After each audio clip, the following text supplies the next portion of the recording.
Hello friends, आज की इस वीडियो में हम आपसे बात करेंगे क्लास 9 के साइंस के फर्स्ट चैप्टर की, जो है हमारे आसपास के पदार्थ।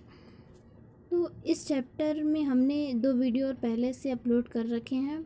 अगर आपने वो वीडियो नहीं देखा तो प्लीज़ जाके वो वीडियो देख लें। आपको उस वीडियो का लिंक डिस्क्रिप्शन में मिल जाएगा, तो आप प्लीज़ उस वीडियो को देख लें ताकि आपको ये वीडियो अच्छे से समझ आए। और फ्रेंड्स, अगर आपने अब तक मेरा चैनल सब्सक्राइब नहीं किया तो प्लीज़ चैनल को सब्सक्राइब करें और बेल आइकन को प्रेस करें। चलिए शुरू करते हैं। पदार्थ का अवस्था परिवर्तन।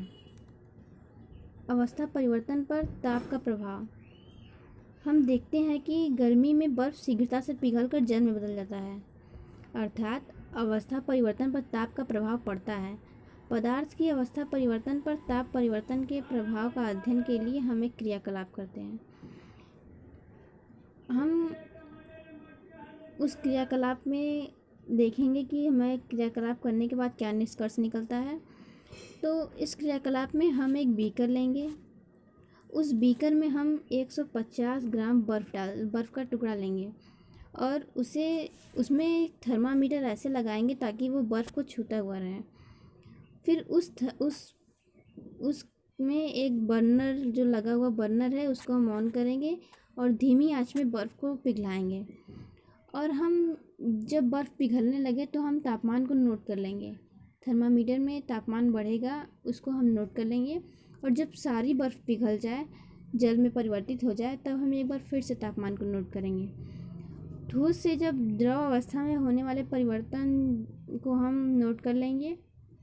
फिर बीकर में एक कांच की छड़ डालेंगे और उसे हिलाते हुए गर्म करेंगे जब तक जल उबलने न लगे, और थर्मामीटर की माप बराबर देखते रहेंगे तब तक जब तक कि जल जो है वो वाष्प बन के उड़ न जाए।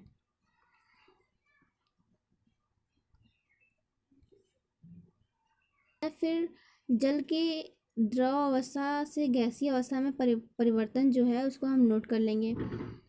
फिर इस फिगर में हम देखेंगे कि उपयुक्त जो हमने प्रयोग किए हैं उसमें हम देखेंगे कि बीकर को गर्म करने पर जो बर्फ़ था वो जल में परिवर्तित होने लगती है। फिर सारी बर्फ़ जल में परिवर्तित होने के बाद तापमान जो था वो समान, यानी कि 0 डिग्री सेल्सियस बना रहता है। फिर लगातार गर्म करने पर जब जल वाष्प में परिवर्तित होने लगती है और जब तापमान 100 डिग्री सेल्सियस पर स्थिर हो जाता है। ठोस के तापमान को जब बढ़ाने पर उसके कणों की जो गतिज ऊर्जा बढ़ जाती है और गतिज ऊर्जा में वृद्धि होने के कारण कण अधिक तेज़ी से कंपन करने लगते हैं। ऊष्मा के द्वारा जो ऊर्जा मिलती है उससे बीच के जो आकर्षण बल होता है उसे वो पार कर लेती है।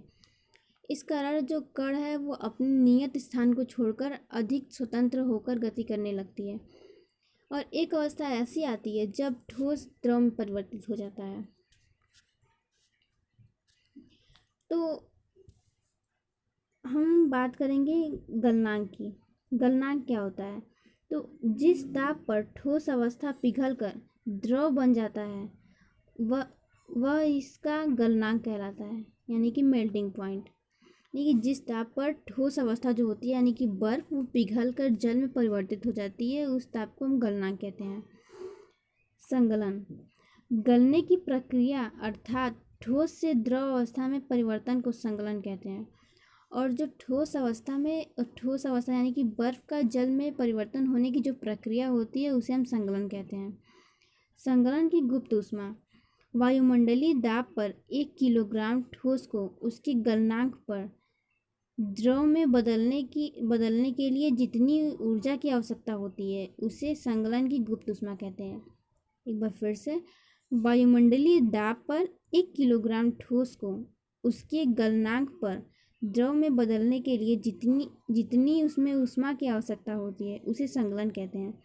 यानी कि जो दाब, एक वायुमंडलीय दाब पर हम 1 किलोग्राम ठोस लेंगे और उसे उसके गलनांक पर द्रव में यानी कि जल में बदलेंगे, और उसे उस जल में बदलने के लिए हमें जितनी ऊर्जा की आवश्यकता होती है उसे संगलन की गुप्त ऊष्मा कहते हैं।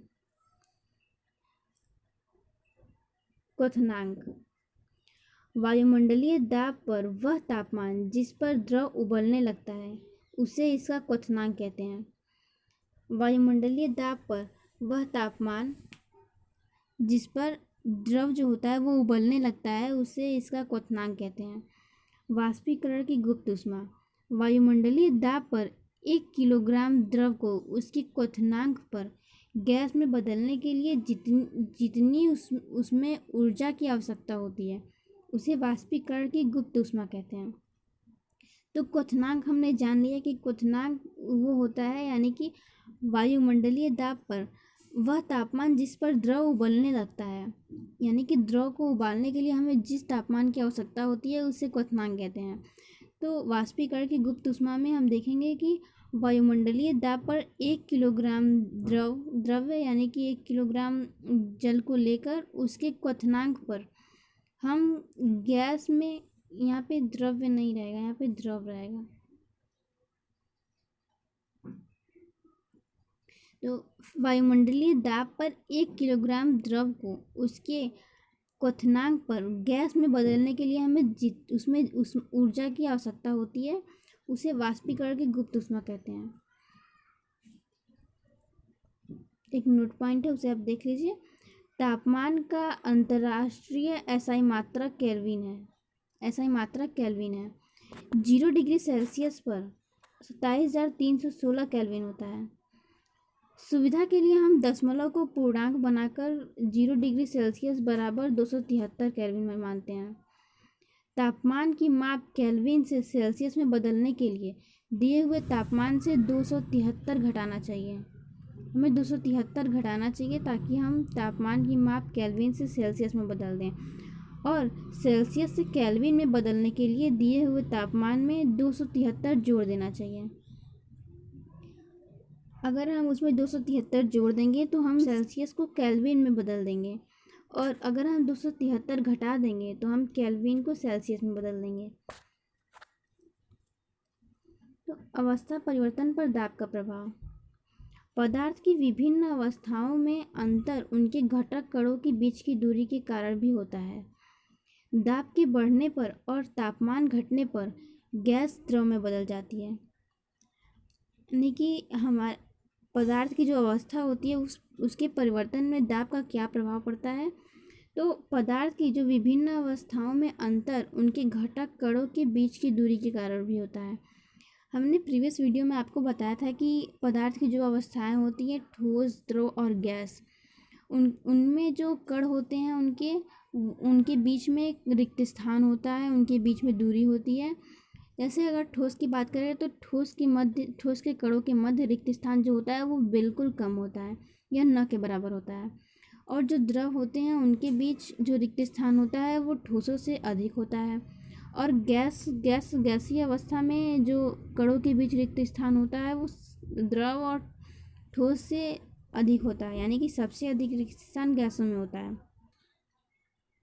दाब के बढ़ने पर और तापमान घटने से गैस द्रव में बदल जाती है। जब हम दाब को बढ़ाएंगे और तापमान को घटाएंगे तो जो गैसीय अवस्था होती है वो द्रव में बदल जाती है। हमने इसके पहले गलनांक, क्वथनांक ये सब पढ़ा, तो उसमें हम ताप बढ़ाने पर वो ठोस अवस्था द्रव में परिवर्तित हो जाती थी, और क्वथनांक में द्रव अवस्था ठोस में परिवर्तित हो जाती थी।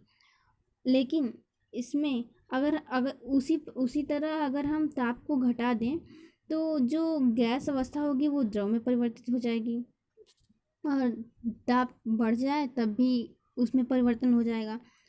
तो इसके लिए हम एक सिलेंडर लेंगे और उसमें गैस के कण मतलब गैस को भर देंगे, और फिर गैस को भरने के बाद उसमें एक पिस्टन लगाएंगे। उसके बाद हम उसमें दाब देंगे, तो जैसे ही दाब बढ़ता जाएगा और तापमान कम करते जाएंगे, शीतलन होता जाएगा, वैसे ही वो कण और नज़दीक आ जाएंगे, और उसमें और दाब अगर लगाएंगे और शीतलन करेंगे तो वो और भी समीप आ जाएंगे सारे कण, और गैस के जो कण हैं वो अत्यधिक समीप आने के कारण द्रव में गैस द्रवित हो जाती है, यानी कि वो द्रव में परिवर्तित हो जाती है। गैस का द्रव में बदलना संघनन कहलाता है तथा द्रव का ठोस में बदलना हिमीकरण कहलाता है। जिस ताप पर द्रव ठोस में परिणत होता है वह ताप द्रव का हिमांक कहलाता है।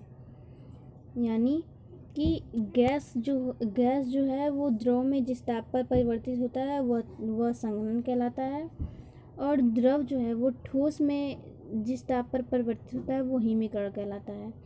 और जिस ताप पर द्रव ठोस में परिणत होती है वह ताप द्रव का हिमांक कहलाती है। यानी कि जिस ताप पर जल बर्फ में परिवर्तित हो जाता है उस ताप को द्रव का हिमांक कहते हैं। ऊर्ध्वपातन सब्लिमेशन। कुछ पदार्थ ऐसे होते हैं जो गर्म किए जाने पर बिना द्रव अवस्था में आए सीधे ही वाष्प में बदल जाते हैं, क्योंकि गर्म किए जाने पर इनकी जो गतिज ऊर्जा होती है उसमें इतनी वृद्धि हो जाती है कि इनके अणु स्वतंत्र होकर बहुत दूर दूर चले जाते हैं और वाष्प बन जाते हैं। ऐसे पदार्थों को ऊर्ध्वपातज कहते हैं। यानी कुछ पदार्थ जो होते हैं वो ऐसे होते हैं कि उनको हम जब गर्म करते हैं तो वो बिना द्रव अवस्था में आए वो सीधे गैस से ठोस में परिवर्तित हो जाते हैं। वो इसलिए होता है क्योंकि हम जब उसे गर्म करते हैं तो उनमें जो गतिज ऊर्जा होती है वो इतनी अधिक बढ़ जाती है।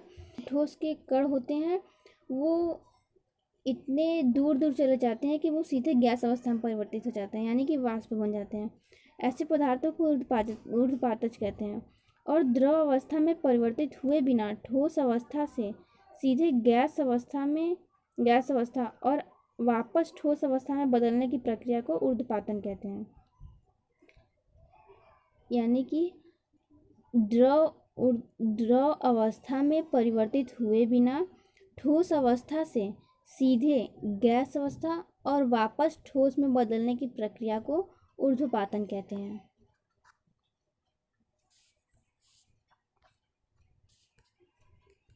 वाष्पीकरण।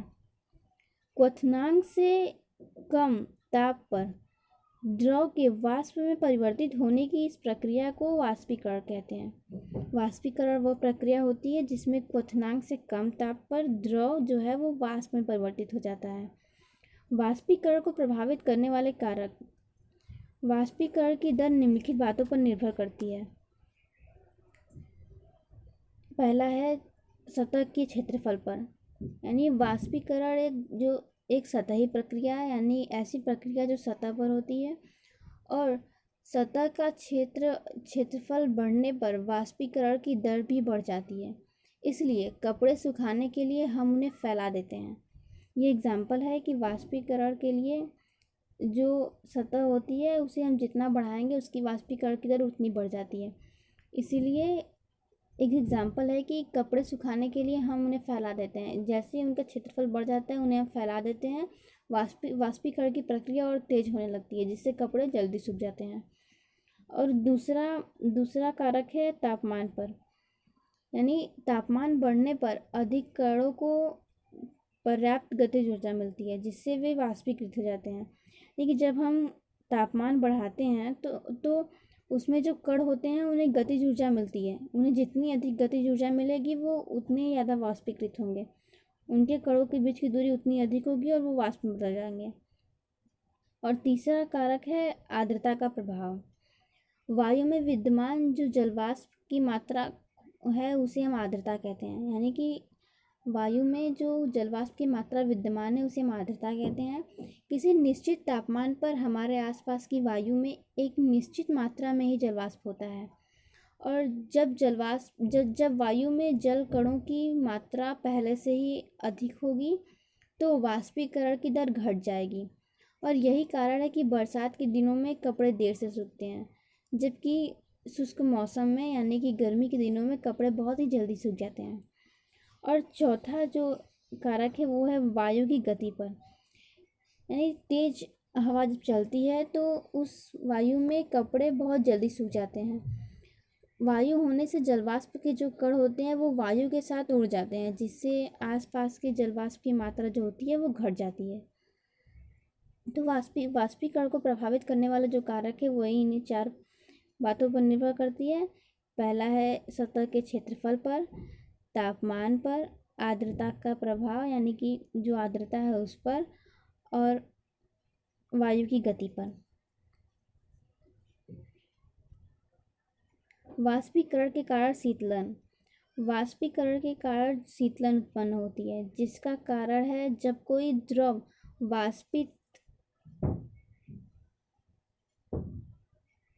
वाष्पित होता है तो यह वाष्पन की गुप्त ऊष्मा को अपने आसपास की संपर्क की वस्तुओं से प्राप्त करता है, जिस वस्तुओं का ताप कम हो जाता है। तो उदाहरण के लिए हम लेंगे कि जब हम हाथ की हथेली पर एसीटोन यानी कि नाखून पालिश, आपने देखा होगा नाखून पालिश को हटाने के लिए जो द्रव का हम यूज़ करते हैं या फिर पेट्रोल गिराते हैं, तो उसी को इनके जो कण होते हैं वो हथेली की ऊर्जा प्राप्त करके वाष्पीकृत हो जाते हैं, जिस कारण हथेली शीतल महसूस होती है, यानी कि हमें हाथ बहुत ठंडा लगता है।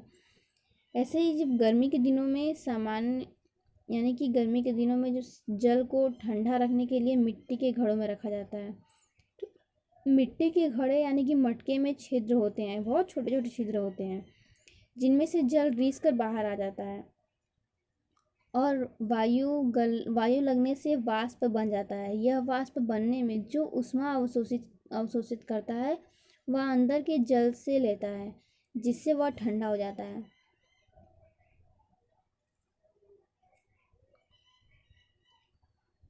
पदार्थ की दो और अवस्थाएं, प्लाज्मा तथा बोस-आइंस्टाइन कंडेंसेट। मुक्त इलेक्ट्रॉनों और आयनों का मिश्रण प्लाज्मा कहलाता है। यानी कि प्लाज्मा को पदार्थ की चौथी अवस्था माना जाता है। प्लाज्मा जो है उसे पदार्थ की चौथी अवस्था माना जाता है। प्राकृतिक रूप से प्लाज्मा जो है वो तारों में पाया जाता है। तारों में तापमान इतना अधिक होता है कि पदार्थ के कण टूट जाते हैं, यानी कि जो अणु होते हैं वो टूट जाते हैं और अणुओं से इलेक्ट्रॉन टूटकर मुक्त हो जाते हैं। शेष अणु अवशोषित हो जाता है, जिसे आयन कहते हैं। तारों में मुक्त इलेक्ट्रॉन और आयनों का जो मिश्रण है उसे हम प्लाज्मा कहते हैं। और सूर्य व अन्य तारे अपने अंदर उपस्थित प्लाज्मा के कारण ही चमकते हैं। लेकिन जो सूर्य और जो तारे चमकते हैं ना, वो केवल उनके अंदर जो प्लाज्मा होती है वो उसी के कारण चमकते हैं। प्लाज्मा पृथ्वी पर भी प्राप्त किया जा सकता है, जैसे बल्ब में ये सब चमकते हैं, तो वो प्लाज्मा के कारण। सेकेंड है बोस-आइंस्टाइन कंडेंसेट। सन 1920 में भारतीय भौतिक वैज्ञानिक सत्येंद्रनाथ बोस ने पदार्थ की पांचवी अवस्था के लिए कुछ गणनाएं की थीं।